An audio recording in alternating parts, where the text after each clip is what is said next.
experiment gone wrong. In the late 1950s, a scientist was attempting to crossbreed European honeybees with highly productive but very aggressive African bees. The mutant bees escaped and steadily moved towards North America.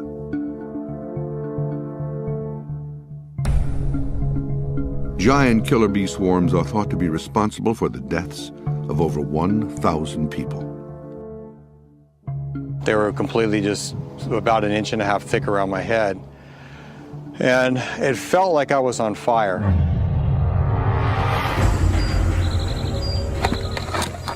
Jeff Moser was helping a friend clean up his backyard when he heard something loud approaching him. All I saw was a cloud of dust. And it's come to realize as soon as I saw the cloud of dust, it turned out that it was just a huge swarm of bees. Got maybe about 120 feet or so. And I stumbled, got back up again, and I guess I was waving my arms everywhere, trying to keep them away from my face. I ended up ripping my shirt off, or pulled my shirt off my back. And I was going to use that to cover my mouth and my nose and keep running. But when I pulled it inside out, it was completely full of bees. And at that point, I just couldn't run anymore. I just had no more muscle. So I ended up getting on my knees and my elbows, like, crouched down. And I took my hands and just covered my mouth and covered my nose. I was spitting bees out of my mouth and blowing them out of my nose while this was going on. I was just burning up. And my thoughts were my family. I just wanted to stay alive. I was praying, Moser was stung over 4,000 times, and the levels of venom in his system were so high that his organs began to shut down. And I think at that point is when I started losing consciousness. When Moser's condition deteriorated, he was airlifted from Las Vegas to Phoenix, where specialists could treat him. I woke up in the emergency room with 6 doctors pulling stingers out of me. It was just frightening. The main thing that kept going through my head was my family. And that was the hardest. I didn't want to die. And as you could tell, it still bugs me. I just didn't want to go out that way. In addition to their attacks on humans, these giant swarms of killer bees have almost completely wiped out the honeybee in the southwest United States. Experts estimate that there are 5 million killer bee hives in Arizona alone, each giant hive containing up to 80,000 bees. And now it appears these killer bees may be headed even further north and adapting to colder temperatures. But some scientists, like Dr. Marla Spivak, believe giant killer bees aren't a serious problem and feel the threat is exaggerated. The African bees are not really a problem in the southern United States. They've disrupted beekeeping a little bit, so some beekeepers that were used to keeping very gentle colonies of bees have had to either stop beekeeping or adapt to keeping a more defensive kind of honeybee. People are really afraid of stinging insects like bees and wasps, and so the thought of having a swarm of bees get on you and start attacking and stinging is really threatening and scary to many people. However, there seems to be evidence to contradict Spivak. The swarms have been spotted as far north as Missouri and have killed humans in both Texas and Arizona. Now Munster Quest will investigate this terrifying new threat. The expedition team will travel to Nevada to see if the bees have spread there. They'll also attempt to gather specimens in the mountains of northern Arizona to determine if the bees are able to survive in cold climates. The science team will then analyze the bees to see if they are from the mutant strain, and they will also conduct an experiment to determine just how aggressive these creatures have become.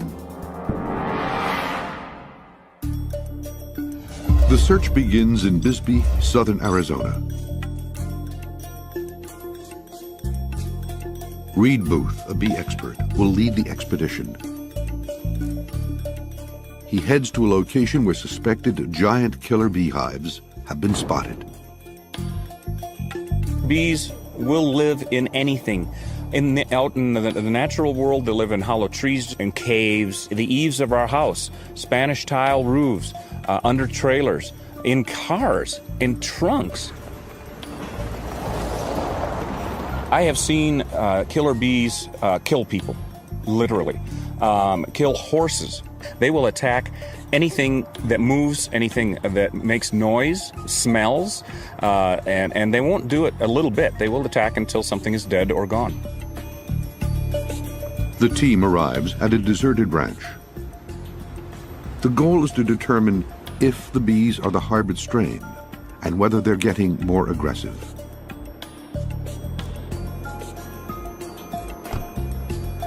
All right.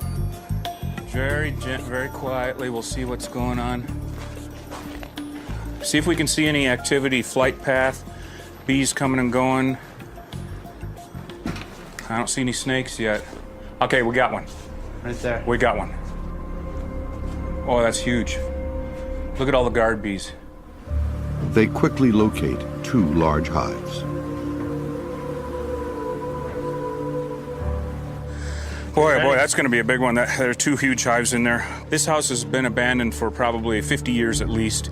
There's old drywall construction from years and years ago, and there's many holes in the walls. The one hive has a massive amount of guard bees, which normally indicates an extremely large and mean hive. The larger the hive, the meaner they are as a rule. More aggressive these killer hives are. The team wears thick nylon anti-sting suits, but they're not 100% effective. I think we're good. This elastic is good. Okay. Right. Then we'll go to battle. Okay, let's go see what these guys have. We're gonna have to remove this counter. We have a lot of guard bees here. These bees are so bad, they killed a barn owl. You can see them stinging the dead corpse. They don't care what they sting. They will kill anything. And they killed this poor barn owl. Here's another entrance. Now here's the second entrance in this abandoned building. And this, again, could be very full of bees. Okay, they're not over here, but where you see the vibration. You see the vibration? They hate vibration. Look at them coming out, getting ready to take flight and attack. Here they come. Okay, this is going to be a serious hive. Now, I have not disrupted their front door. I'm just making vibration. You can see them pouring out of there in seconds. That was 3 seconds. Look at the aggression with these bees. Attacking, unbelievable. Stingers being pulled out. Ouch.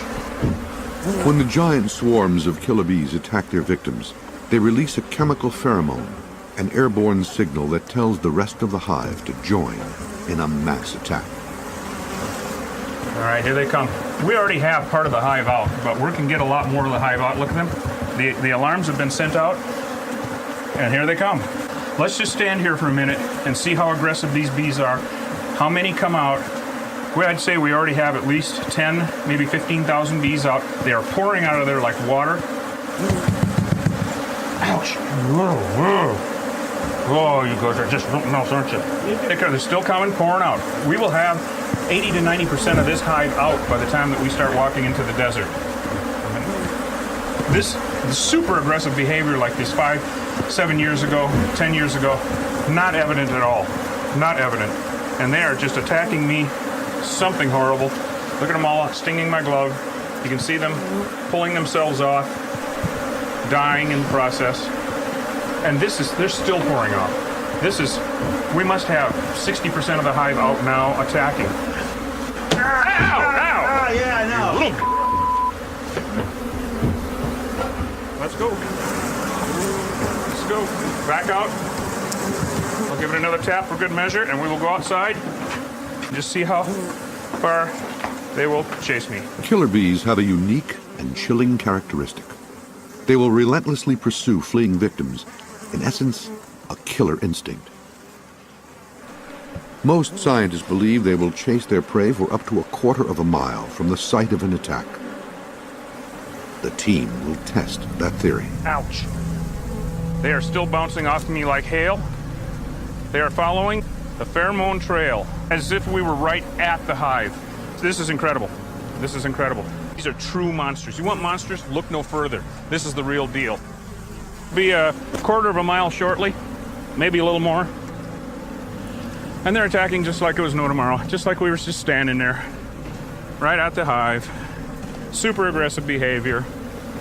And 5 to 10 years ago, they would have been tapering off by now. But they are not. You can see how far we are from the house, and it's just not stopping. I've been stung. I've easily been stung 40 times through the suit on this job. The hive of angry killer bees pursues the team well beyond a half mile, stinging them hundreds of times. Okay, well, it's been about 10, 15 minutes since we walked away from that hive, and you could just keep walking through the desert and they would just stick with you for, we really don't know how far at this point. The old theory was a quarter of a mile in the past. Obviously, that's out the window right now. Monster Quest is on the trail of giant swarms of killer bees that are invading the United States. The oldest known bee specimen was found perfectly preserved in amber in a Burmese mine. Radiocarbon dating showed it was over 100 million years old. The bees' once primitive defense mechanisms evolved over time as humans became interested in farming their honey. In the early days, it was strictly honey hunting. It was watching worker bees returning to their colonies, locating the colonies, and then robbing the nest. And so some enterprising person in some little tribe got an idea and said, yeah, we'll catch a swarm and we'll see what happens. People have been keeping bees for at least 5,000 years.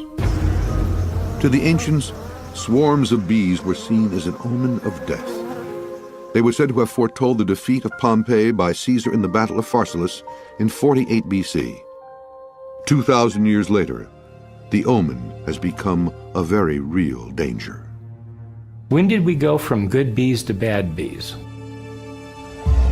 It started in the jungles of southern Brazil, 300 miles to the west of Rio de Janeiro. In the early 1950s, a scientist developed a mutant strain of honeybee, an experiment that would have disastrous consequences. He was a geneticist. His name is Warwick Kerr, and he heard that the South Africans were producing record amounts of honey.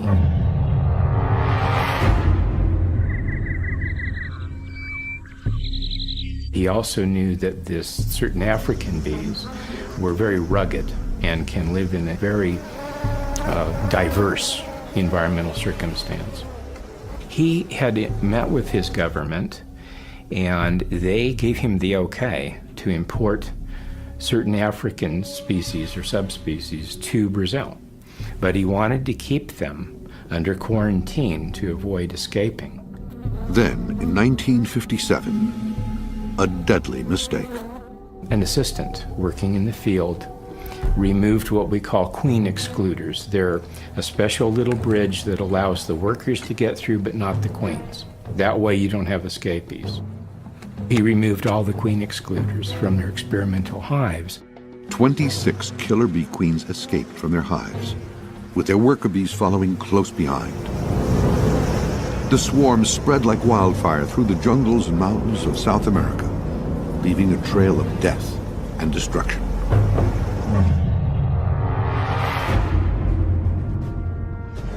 They were making about 200 miles a year, moving northward.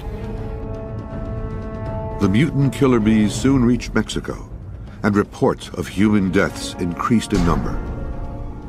Americans were quickly alerted to the impending invasion of these swarms and the danger they presented. When they are spooked and upset, then they go into hypervigilant defense. And I'm putting it mildly, because it can turn from a God-given gift, okay, going back to symbolism, to something that you just can't believe. Black mass, sir. A moving black mass. Mile by mile, city by city. The escape of the giant killer bee swarms led to frightening depictions of the havoc they could bring to America. In 1990, the deadly swarms finally crossed the Mexico-U.S. border. The first American victim was killed on a ranch outside Grande City, Texas. Numerous attacks followed across the southwestern United States. Alvin 911, do you have an emergency? Ma'am, we have a lady in Alvin that has honeybees stinging her. Go ahead, ma'am. Please hurry, they've been biting me for a long time. This call from a home in Alvin, Texas was made following a surprise attack by a giant swarm.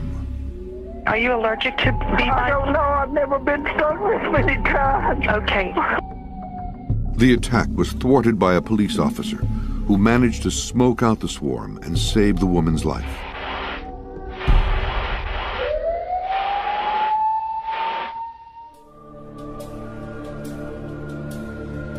Scientists believe these killer bees are becoming increasingly aggressive and highly organized.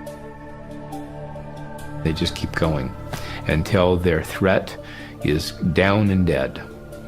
And on autopsies, these bees with their plan of attack, they will crawl in your nostrils, they will crawl in your ear canals, and on autopsy they've been discovered numerously in your esophagus.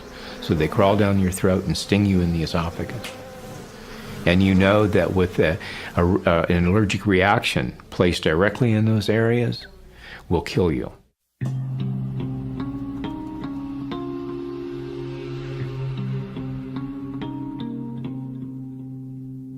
Gloria de Grande Hoffman, a bee researcher, has tracked the spread of the giant killer bee swarms. This map shows the spread of African bees in the southern United States after its initial introduction in the southernmost part of Texas. What they did is those bees began to move northward and primarily westward initially until they covered the southern tier of Texas and moved on into New Mexico and Arizona. For decades, scientists believed the killer bee strain, which evolved in the tropics, wouldn't be able to survive in colder climates. Dr. Hoffman, however, says they have crossbred with native bees, enabling them to adapt to the weather. The African bees are a hybrid between a European and an African, and those genes seem to have established themselves in those populations that can make it through the winter. They've retained African traits, and they've also co-opted some European traits, so they're a true hybrid. The science team will now conduct an experiment to test whether these mutant killer bees have indeed adapted to cooler temperatures. So what we've done is take a colony of African bees and put them into this cold chamber to watch their clustering behavior. It's cold inside there, much colder than out here. They place a hive of several thousand killer bees into a chamber where the temperature is just 23 degrees Fahrenheit. They will monitor the bees over an 8-hour period to see if they can adapt to survive. We're going to see how well these bees can thermoregulate their nests when they're in this kind of cold climate.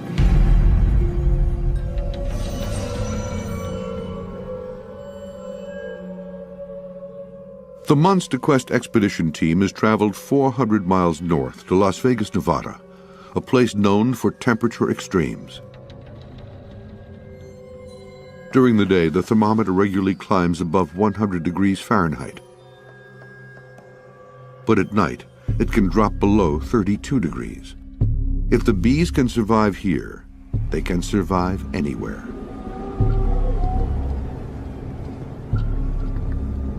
Okay, I'm here in Las Vegas, Nevada, looking for anywhere where killer beehives might be, which, from what I can see, is everywhere. An infestation in an urban environment could be extremely dangerous. If killer beehives started moving into the Strip in numbers, it could be real bad for the patrons, the people just walking along on the street. Get into some serious trouble, especially if there were a few hives that were closer together. And when one hive gets riled up, they all get riled up, of course, and it could be a real catastrophe here. All of these buildings and high-rises and casinos and hotels have so many places where bees could sneak in, build a hive without anyone knowing until somebody got into trouble. So that's what we're going to be looking for. The team begins its search at night, when giant swarms are usually inactive. The goal is to capture some of the creatures for testing.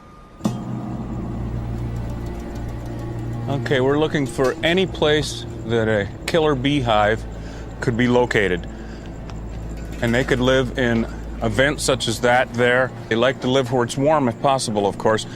This is a big electrical generator for something, but you can guarantee it's warm. And they could easily live underneath this platform right here.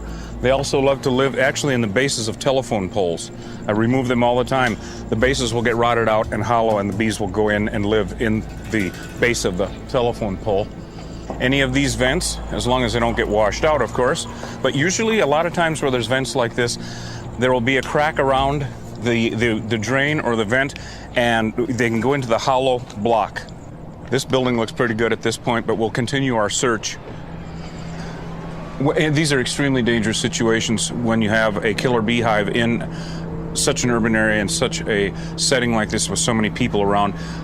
It's so dangerous, and people do get attacked quite a bit. They come out of their house and all of a sudden see the bees flying around and they get stung. The harder we look, the more likely we are to find, of course. But we will find killer beehives in Vegas. They are here. There's no doubt about it. Monster Quest is on the Strip in Las Vegas, searching for swarms of killer bees. These deadly creatures may be moving north, infesting urban areas and adapting to colder environments.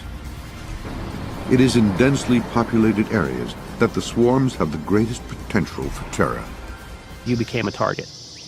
No matter what you were doing, walking through, just stepping out of your car, it was intense.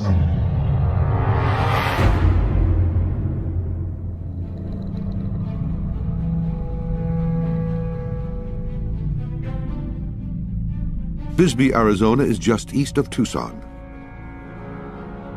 In 1998, police were called to investigate a bizarre disturbance in the midst of the town's shopping district. As we were arriving on scene, it was the situation was kind of unusual. There was abandoned vehicles on the gulch, doors were open, and people were running down the street. The cause quickly became apparent. Once we got closer, I could see that there was bees in the air. But rescuing victims was next to impossible. I got out of the truck, went around the back to put my gear on because I could see the cloud of bees ahead. And as soon as I got to the back, I was suddenly just carpeted. I had my entire head, shoulders, they were in my shirt, crawling down my arms. I'm not even sure how many times I'd been stung, but numerous times. You could see the swarm initially, then you could hear it, and then you could feel it. And it would seem like every time the swarm would go from one area to the other, groups would peel off and make these attacks.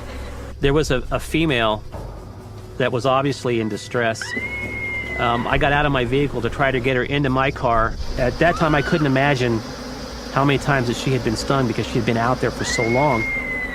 The giant swarm seemed to have its own agenda. I did feel that the bees were working together as one.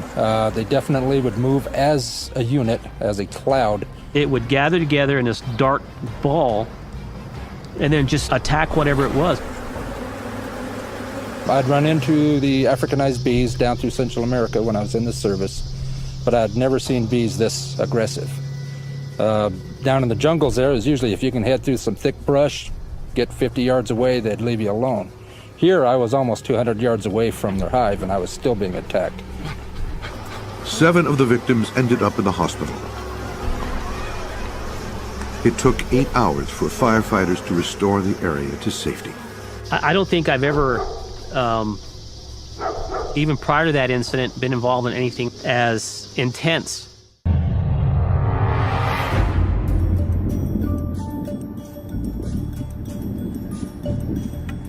I've gotten a call from a contact here in Las Vegas that has located a potentially very dangerous hive in a residential area. We don't know if it's a killer bee hive or not, but we're going to go find out. The expedition team meets local exterminator Shane Yeager.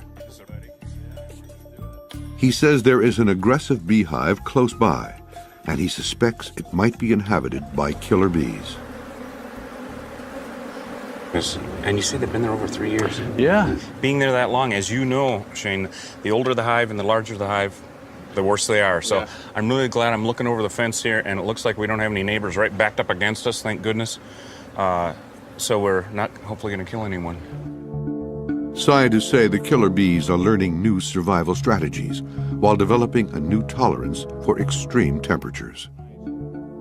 The myths are abound, of course, that they can't live where it's cold, et cetera, et cetera. How cold does it get here Fahrenheit in the winter? We get dipped down to freezing. We have probably a week of 30 degrees. Mm-hmm. And I know last winter we had a record amount of snow. The team suits up and approaches the hive. So we're going to go and let's grab the loppers. Okay. And we'll go make some room for us to work and stir it up a little bit. See how active these guys are. Let's do it.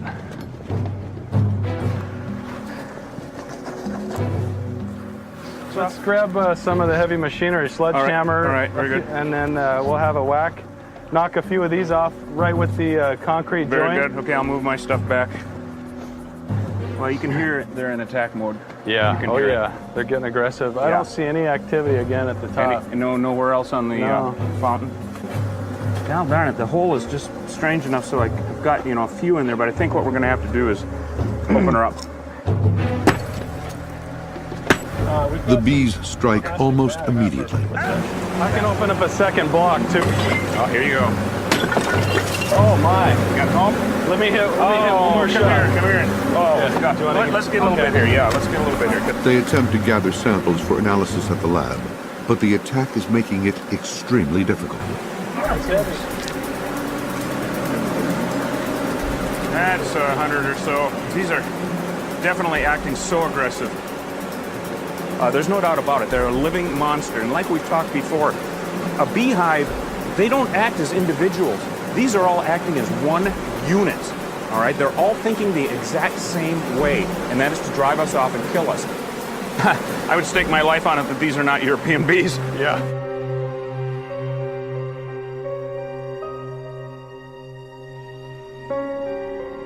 Entomologist Dr. Marla Spivak does not believe an invasion of giant killer bee swarms is imminent. They've only moved into climates to which they're adapted. They're really sensitive to their environment, and if there's not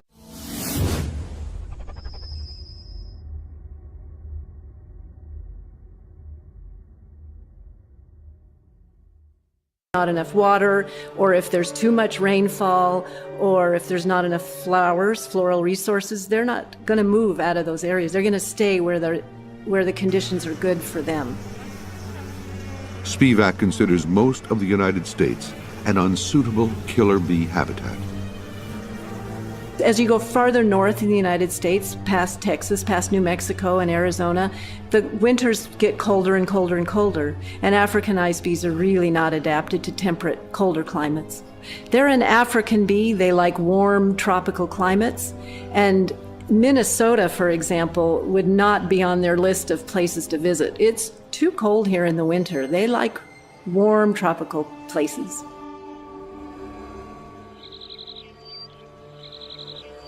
To test the theory, the science team is analyzing how the hive behavior of killer bees changes when the temperature drops below freezing.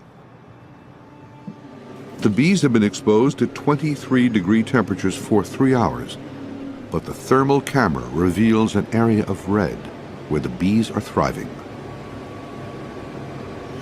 So what we're seeing here, and also what the thermal camera is showing us, is that they are starting to gather toward the center of the frame, which is the warmest part of the hive. You can see they're moving up from the bottom of the frame towards the center and gathering in a cluster. And this is the hottest part of the colony right now. So they're trying to keep each other warm, and they're also trying to keep the queen warm. And they'll continue to do this as they get colder and colder. The giant swarms of bees seem to be learning strategies to survive in the cold by crossbreeding and adapting to the environment. So this behavior indicates that the Africanized bees would also thermoregulate their nest in a similar way to European bees, that they could survive in colder climates as well. Monster Quest is searching America, investigating giant swarms of killer bees that may be growing more aggressive and attacking humans. They were in my eyes, my ears, my mouth, my arms, my hands. They were just all over me. Tom Housley, a former soldier, has dealt with dangerous situations before, but nothing has prepared him for this attack. I was in the Special Forces in the service when I was young, and that wasn't scary. I've taken guns away from people and knives, and that wasn't really scary, but this was scary. Housley was mowing the lawn in his backyard when he accidentally ran over a massive hive containing some 100,000 killer bees. I was being hit by these bees, and pretty soon there was hundreds or thousands of them. I just jumped off the mower and I started running. I was yelling, "God, I'm dead, call the paramedics," you know. I was scared, just scared. I panicked really bad because I thought if I'd ever got stung, I thought I was a dead man. His neighbor, hearing the noise, came to investigate. The way he was hollering, I knew something was wrong. As I got closer, I realized there was bees. I was looking for a place to hide, and then there was no place to go. And then Tommy showed up, and it was like heaven had opened the doors, you know. He was definitely in fear of his life, and he was panicked, no doubt. With Housley clinging to life, his neighbor went back outside to warn. The expedition team is headed to northern Arizona. It's an area that has experienced some of the most recent and violent giant swarm attacks. The team is trying to determine if the bees are surviving in the colder mountainous regions of the state. A standard assumption, especially in the scientific community, is that killer bees can't live at these higher elevations and at these lower temperatures. I tend to believe that they can. A couple of reasons. They have a higher metabolism. Their wings actually beat faster, and they also store up to twice as much honey in a larger hive. So they can keep the hive warmer in colder conditions. Lay down and die till you're no longer a danger to them.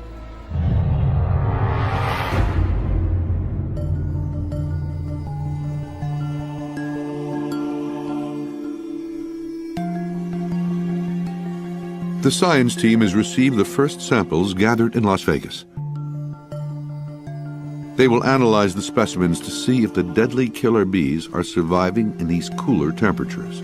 The first stage in morphometrics is called FABIS, and that's a series of tests where we just measure the right forewing of each bee.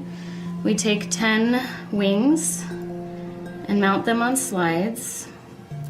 And this gives us an analysis to determine whether we can rule out if they're European or... Honey is pure energy. And if they can collect enough honey, they can survive.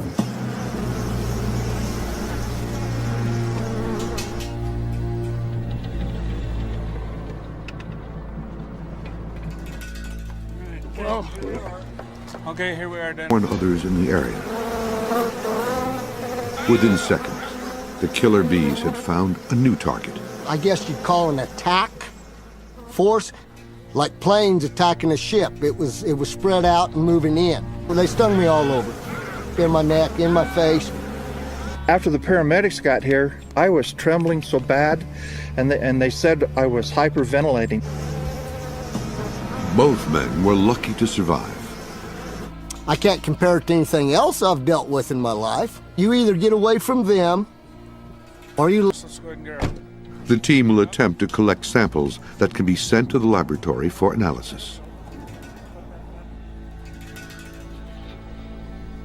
What is the general elevation of the area here in this area? What is a minimum and a maximum?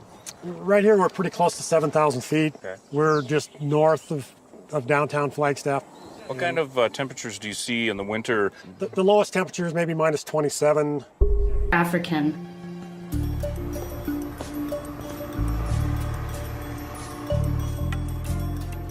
The images of the wings are projected for comparison. I'm guessing that these bees are African just because the measurements are very small. This one is at an 8.8. This one here is, again, at 8.8. Usually with European bees, we tend to see numbers more around 9.1, 9.2. So my guess is that they're going to be African, but the Fabus test, again, is just a preliminary test. Yeah, so we'll just maybe go look at this colony that's in the oak tree. Okay, very good. Let's do that. We can get some samples and maybe see how aggressive they are. The team begins with a scout of the outskirts of town, where they believe giant swarms are likely to colonize. They've received a tip of a sighting in this residential area. Well, this is a honey customer of mine that called and said he just has bees in his backyard. Seems like they're going in the pallet space near the ground. They're down under the pallet. Looks like a pretty good sized hive. Of course, we have no idea if they're killer bees or not yet. In order to get a closer look, the team suits up. They'll also prepare a smoker, which they hope will have a calming effect on the swarm. Well, it's there if we need it. Yeah. Okay. Let's go ahead and... If these bees are of the mutant variety, it will be proof that the swarms are capable of surviving at high altitude, and therefore in colder climates. They're getting a little feisty.